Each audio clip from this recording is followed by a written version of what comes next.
Terre des érudits. Terre des érudits. Le podcast de l'Institut français en Haïti. Bonjour à toutes et à tous, bienvenue dans la 6e saison de Terre des érudits, un podcast initié par l'Institut français en Haïti. Pour cette nouvelle saison, on va parler de la littérature haïtienne, précisément de 2000 jusqu'à 2025.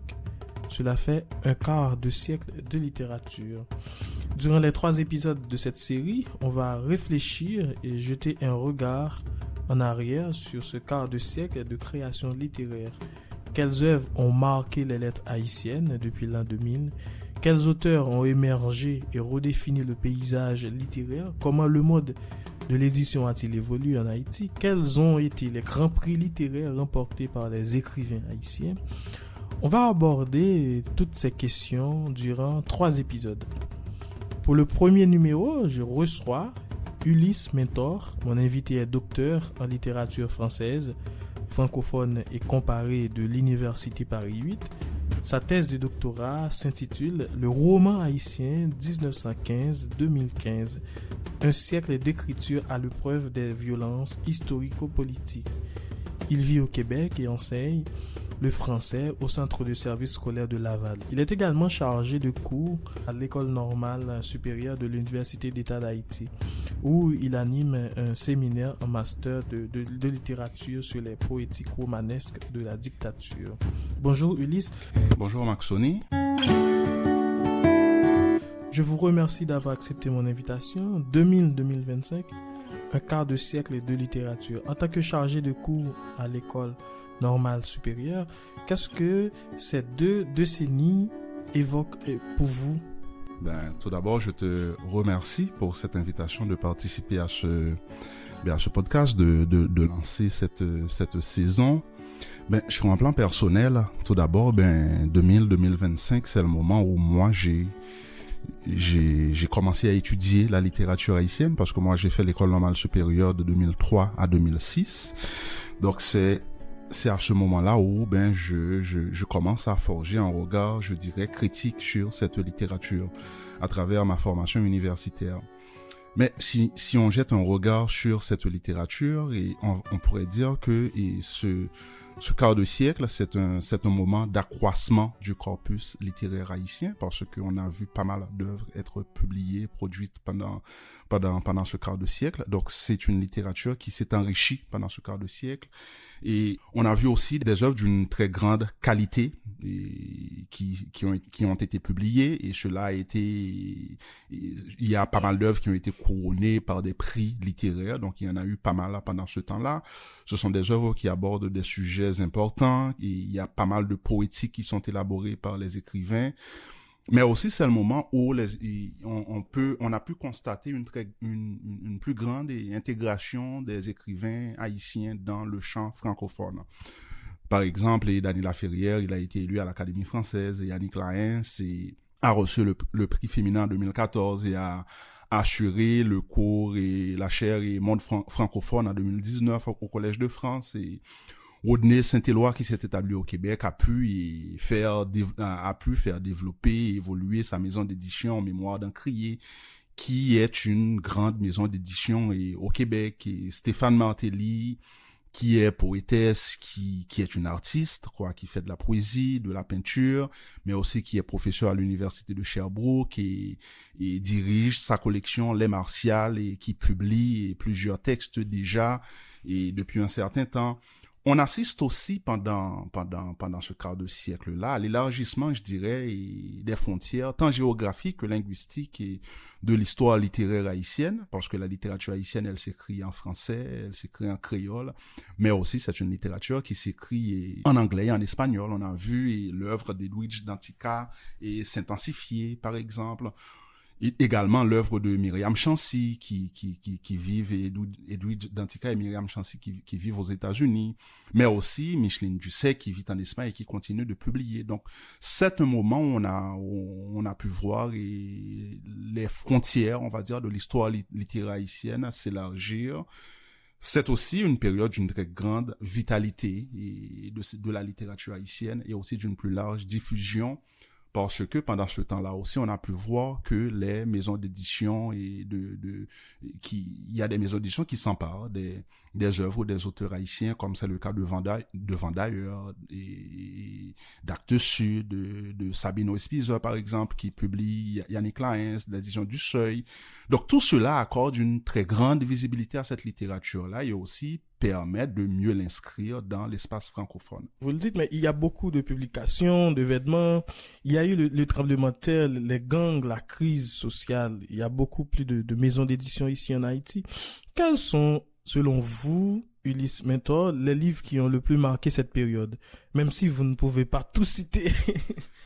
Alors, pendant cette période-là, comme lecteur, tout d'abord, moi, je ne saurais passer sous silence Bicentenaire de Lionel Trouillot. Et il y a Bicentenaire de Lionel Trouillot, il y a L'énigme du retour de Dany Laferrière, Prémédicis 2009, et il y a La belle amour humaine de Lionel Trouillot, qui a été en lice pour le Goncourt en 2011.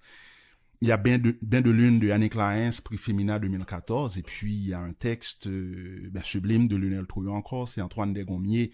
Donc moi je ne saurais passer sous silence ces textes-là, mais c'est toujours un parti pris risqué quand on va parler de certains textes, parce qu'il y en a beaucoup d'autres textes qui sont publiés entre-temps par beaucoup d'autres écrivains majeurs ou des plumes émergentes de la littérature haïtienne. On ne peut pas oublier non plus le livre d'Emma qui est publié en 2001. Moi, je me suis dit que c'est un livre à lire et absolument. On ne saurait passer sous silence non plus Le briseur de rosée d'Edwige Dantica, publié en 2004. Saison sauvage de Ketli Mars qui est publié en 2010 et La mémoire aux abois d'Evelyne Trouillot, Les villages de Dieu tout récemment et Des prophètes 2021. Je dirais que ce sont des textes majeurs de cette période-là, mais on sait que quand on parle de textes, quand on va citer des textes, c'est toujours un parti pris comme lecteur, un parti pris aussi comme regard critique, mais il y a énormément d'autres textes aussi qu'on aurait pu signaler pour cette période-là. Il y en a beaucoup. Il y a par exemple Le désespoir des anges et Henri Quénol, il y a Dominique Batraville qui a écrit L'ange du charbon. Tout à fait, Le désespoir des anges qui vient d'être réédité chez Mémoire et d'Encrier là et ce vendredi et c'était le lancement de cette réédition là. Oui, il y a énormément d'autres textes qui sont publiés, comme je te dis, c'est toujours un parti pris et il y a bien d'autres textes aussi sur lesquels peut-être que je vais revenir un peu plus tard, mais il y a énormément de textes qui ont été publiés pendant ce temps-là qui valent tant par la qualité et l'importance des sujets qu'ils abordent que par la qualité de l'écriture des poétiques que les écrivains y mettent en œuvre dans ces textes-là et ce qui fait que la littérature haïtienne reste d'une très grande vitalité dans l'espace francophone. Il y a aussi une nouvelle voix dans ces voix dans ce quart des siècles. Il y a Mackenzie Orsel, Néhémie que vous êtes en train de lire d'ailleurs. Il y a Guy Régis Junior, il y a James Noël. Il y a un tas de poésie aussi à part des romans. Tout à fait. Alors, et pour les nouvelles voix, tu as parlé de Rapatrié de Néhémie Pierre Dahomey. C'est un texte que j'apprécie beaucoup parce que moi j'aime beaucoup l'écriture et d'Émile Olivier. Et il y a la poésie, il y a toute la poésie qu'il y a dans la manière d'écrire d'Émile Olivier. Et je trouve qu'il était difficile pour quelqu'un d'écrire un roman et qui parle des boat people après passage d'Émile Olivier. Or, Néhémie, il a pu réussir à faire ce coup-là, à écrire un texte qui aborde le sort de ces migrants-là, et à sa façon, et il a pu créer son imaginaire littéraire à lui pour aller vers un thème et donner sa touche personnelle, et même si il laisse presque certains de ses personnages sans aucune issue, mais c'est un tour de force de sa part de réussir un roman sur un sujet qui a été admirablement bien traité par Émile Olivier dans son roman Passage.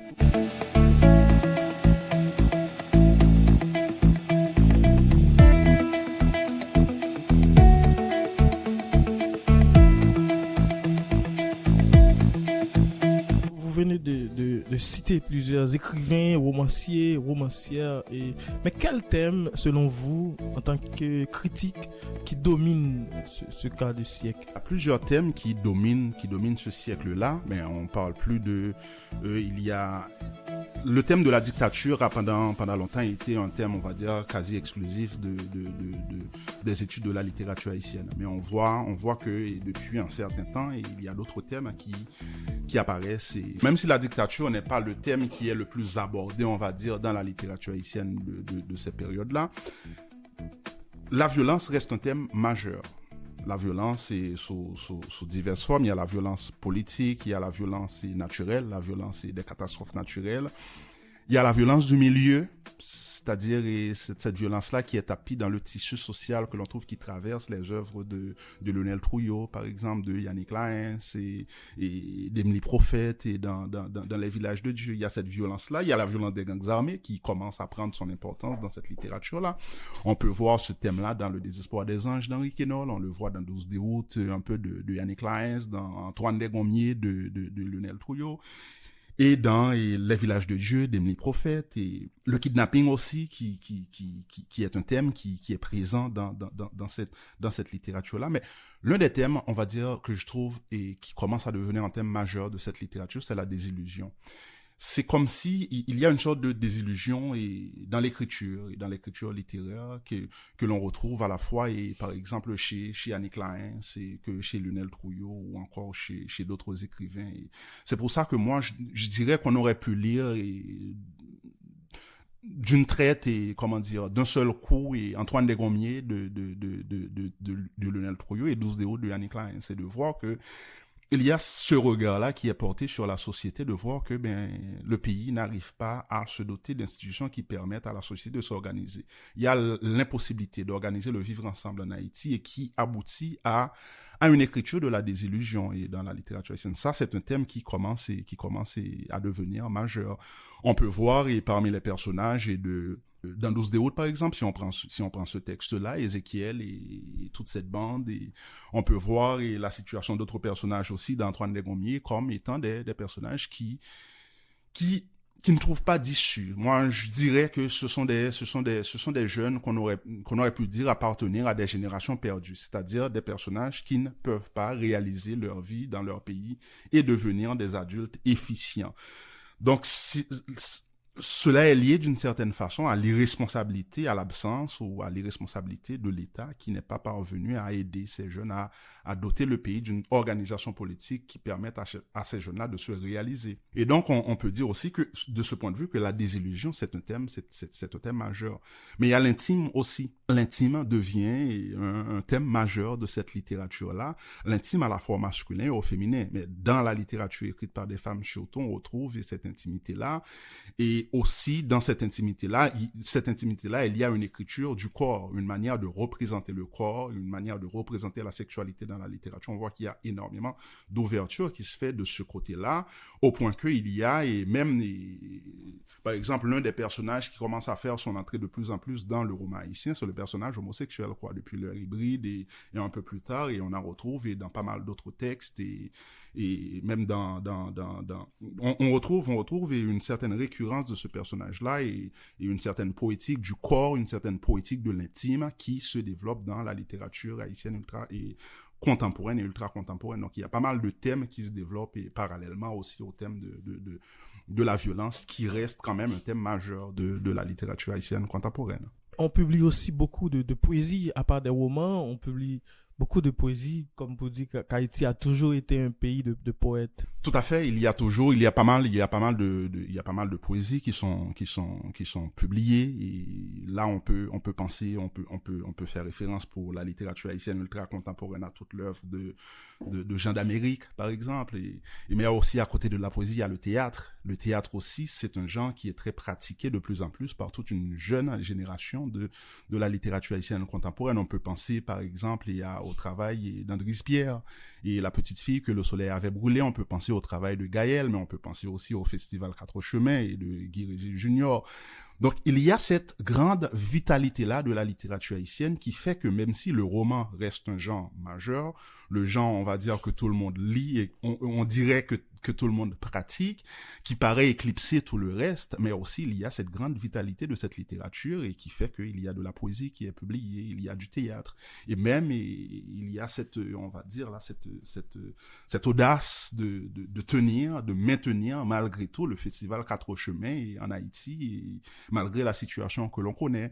Et aussi il y a tout ce chemin que parcourent ces jeunes hommes, ces jeunes femmes, et qui font du théâtre et qui reçoivent et qui sont primés, qui sont nominés un peu partout dans la Caraïbe et en Europe et pour leurs œuvres dramaturgiques. Donc il y a cette grande vitalité-là de la littérature haïtienne et qui pratique plusieurs et différents genres et les genres les plus reconnus, on va dire, de la littérature haïtienne, mais toujours avec cette particularité d'une écriture et, comment dire, et de créer un imaginaire littéraire, une tradition littéraire et haïtienne, d'une certaine façon, je pourrais le dire comme ça. Selon Robert Schall, qui est un critique, le séisme a aussi permis de renouveler le paysage littéraire haïtien. Il a ouvert la voie à de nouvelles voies, comme il a dit. Les critiques ont appelé cela l'écriture du séisme. Le tremblement de terre, selon vous, a-t-il marqué un tournant dans l'écriture haïtienne? Moi, je dirais qu'un phénomène d'une telle ampleur et, comment dire, la littérature haïtienne ne pouvait pas en faire l'économie.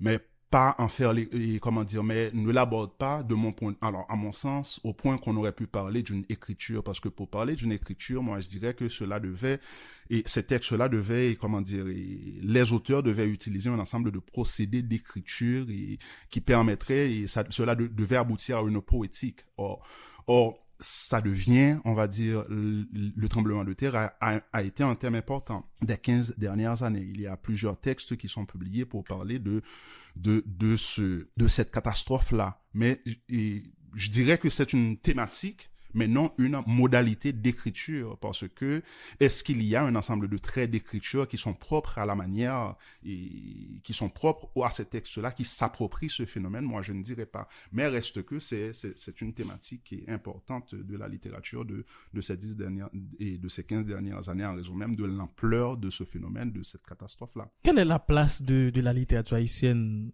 dans l'espace francophone? La place de la littérature haïtienne dans l'espace francophone. Alors, pour me répéter un peu, c'est une littérature d'une très très grande vitalité. C'est une littérature qui intègre, qui est en dialogue avec cet espace francophone, qu'elle nourrit. Il faut pas oublier que la littérature haïtienne, c'est la première des littératures francophones du Sud, parce que c'est quand même une littérature qui est née au lendemain de l'indépendance de 1804, où il y a des écrivains qui se sont donnés pour tâche d'écrire, mais aussi de créer une tradition de l'écrit en Haïti. Il faut lire les numéros de la baie haïtienne et de Jules Solim 1100 pour voir cette volonté-là très tôt de créer une tradition de l'écrit en Haïti. Donc c'est une littérature qui a conscience de son existence et aussi qui a la volonté de vouloir dire Haïti à la face du monde. Et cette volonté-là, cette littérature-là ne s'en est jamais départie, quoi. Donc il y a cette volonté de cette littérature-là, mais c'est la première des littératures francophones du Sud. Donc c'est une littérature qui est en dialogue avec la francophonie, mais aussi qui l'enrichit pendant tout le 19e siècle et pendant tout le 20e siècle. Et on voit de nos jours, puisqu'on parle de la littérature haïtienne et contemporaine, donc on voit de nos jours que on a beaucoup d'écrivains qui publient des textes à un rythme assez régulier, mais aussi ce sont des écrivains qui produisent une certaine réflexion aussi sur leur pratique d'écriture. On peut penser par exemple à Lionel Trouillot qui écrit, mais aussi il y a cette collusion-là dans la littérature haïtienne où plusieurs de nos écrivains sont aussi soit des professeurs tout court. Lionel Trouillot a pendant longtemps enseigné à l'école normale supérieure et Yannick Laens aussi a été responsable du département et de lettres modernes à l'école normale supérieure. Donc on a cette collusion-là dans la littérature haïtienne par le fait qu'il y a pas mal d'écrivains qui sont aussi des critiques littéraires. On peut penser à Rodney Saint-Éloi, par exemple, qui est à la fois critique et auteur et créateur littéraire, mais aussi éditeur. Donc, il y a aussi cette particularité-là de cette littérature qui fait que le créateur littéraire, il a un regard critique sur sa pratique. Et donc, c'est aussi une modalité d'inscription de la littérature haïtienne dans l'espace francophone. C'est une littérature qui réfléchit à sa présence. Et on peut aussi penser au cours de Yannick Laens et au Collège de France et le monde francophone. Là aussi, il y a toute sa leçon inaugurale et le colloque qu'il a organisé en juin 2019 et tous les cours qui ont eu lieu et qui permettent de dire Haïti et à la face du monde, mais aussi de signaler la place et l'importance de cette littérature-là dans le monde francophone. Mais aussi, c'est une littérature qui enrichit le monde francophone et par les poétiques que les écrivains les écrivaines mettent en place pour créer leurs œuvres. Moi, je dirais que c'est une littérature qui a d'une très grande vitalité, qui a d'un très grand dynamisme, mais aussi qui enrichit, qui est en dialogue avec cet espace francophone-là. Il faut voir aussi on peut regarder l'amitié entre Daniela Ferrière et Alain Mabancourt, par exemple, pour voir la dimension de ce dialogue-là, ou l'élection de Daniela Ferrière à l'Académie française, pour comprendre de quelle façon cette littérature-là s'inscrit dans le monde, mais aussi la participation des écrivains haïtiens à ce collectif-là pour une littérature monde. Et donc, il y a tout ça. Il y a cette volonté de réfléchir, de créer, de s'approprier un certain nombre de canons pour dire Haïti, de créer une tradition, non seulement de créer des œuvres, mais aussi de créer des traditions d'écriture, mais aussi cette volonté de toujours réfléchir à la pratique littéraire.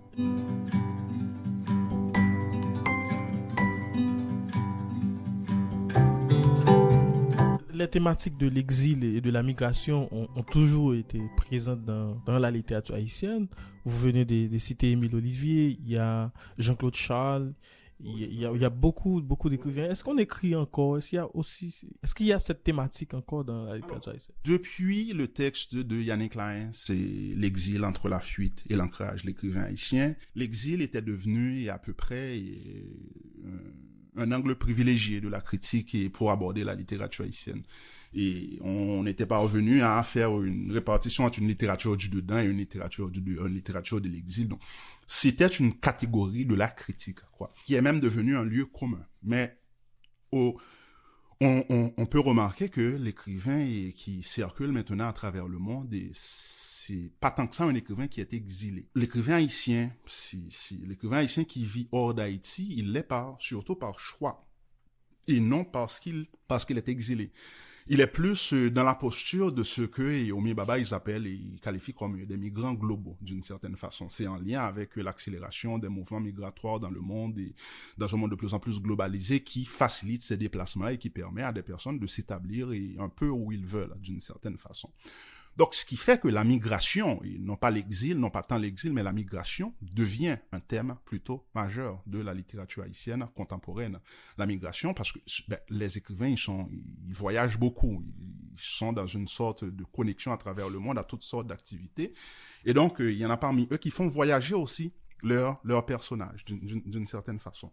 Et donc, de ce point de vue, c'est pas tant l'exil qui est un thème majeur. L'exil a cessé d'être, je dirais, a perdu de sa pertinence critique pour comprendre, pour permettre d'analyser la littérature haïtienne de nos jours. Donc, c'est une catégorie qui a fait son temps pour analyser la littérature haïtienne. Les contextes ayant changé, maintenant, il y a d'autres catégories qui peuvent être utilisées pour analyser ces déplacements de population-là et la manière dont les personnages ils font se déplacer leurs personnages. On peut voir on peut retourner à 12 des routes par exemple et observer Brune. Par exemple, Brune n'est pas dans une posture de l'exil malgré toute la situation. Il y a de ces cas-là où les personnages choisissent d'aller vivre ailleurs. C'est à peu près, et ce sont des personnages aussi qui ont la possibilité de revenir, quoi, dans leur pays. On peut se replonger aussi dans Ben de Lune de Annick Laens. Parmi ces personnages qui ont choisi, comment dire, qui ont un parcours migratoire, il y en a qui reviennent, qui ont pu revenir dans leur pays. Donc là, on n'est pas dans la situation de l'exil, mais on est dans une situation où la migration en tant que telle devient un thème majeur de cette littérature. Et on voit, il y a pas mal de textes qui retrace ce parcours migratoire-là et qui jette un regard sur le sort de ces personnages qui font le parcours de Chili jusqu'aux portes de l'Amérique du Nord. Donc, il y a ce nouveau regard-là qui est porté sur cette nouvelle réalité qui n'est pas celle des années 70 et de la dictature.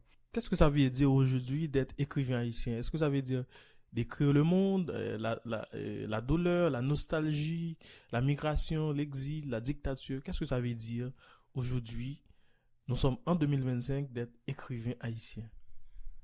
Ça ne veut rien dire, mais ça veut tout dire. Désolé de le dire comme ça, de manière assez provocante, quoi. Mais comment dire, il y a ce soupçon de la critique de plus en plus sur les étiquettes. Et autant au point qu'il y a des écrivains qui refusent toute étiquette. Et Daniela Ferrière, il a écrit son texte, je suis un écrivain japonais, pour dire que, comment dire, sa patrie, c'est la patrie de son lecteur, d'une certaine façon. Faut voir que, comment dire, il y a le paradigme haïtien. Il y a cette particularité de la littérature haïtienne par rapport aux littératures francophones, aux autres littératures francophones, même de la Caraïbe, quoi. Il y a cette particularité de toujours dire Haïti. C'est un souci de la littérature haïtienne depuis ses débuts, de dire Haïti, de défendre Haïti. de dénoncer aussi ce qui se passe, de jeter un regard critique sur ce qui se passe. Mais c'est un paradigme qui s'accorde à la réalité haïtienne d'une certaine façon. Peut-être que si l'adjectif, on va dire, haïtien a une certaine pertinence, quoi, dans ce cas-là, malgré le soupçon de la critique littéraire pour ces étiquettes, ben, ce serait de dire que c'est une littérature qui doit continuer à dire Haïti, mais aussi, c'est une littérature aussi qui permet de voir de quelle façon on peut faire communauté. Moi, je dirais qu'il y a là quelque chose, parce que au-delà du fait que dans l'œuvre, par exemple, de Lionel Trouillot, c'est un écrivain que j'apprécie beaucoup, ça, comme lecteur, je ne dois pas avoir de difficulté à le dire. On doit voir, au-delà de cette écriture, de la désillusion, un désir profond de faire communauté. On voit qu'il y a toujours un couple de personnages dans l'œuvre de Lionel Trouillot, mais ce sont des personnages aux antipodes l'un de l'autre, mais qui doivent cohabiter. Il y a ce désir profond dans l'œuvre de Lionel Trouillot de faire communauté. Comment on peut faire advenir une communauté?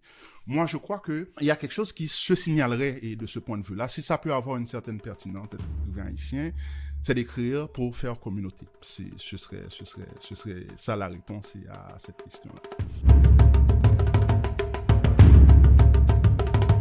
Voilà, c'est une belle phrase. Écrire pour faire communauté. Et votre phrase m'a fait penser à Dépès qui a dit quand j'écris, je mets ma table d'écriture en Haïti. Il écrit toujours Haïti.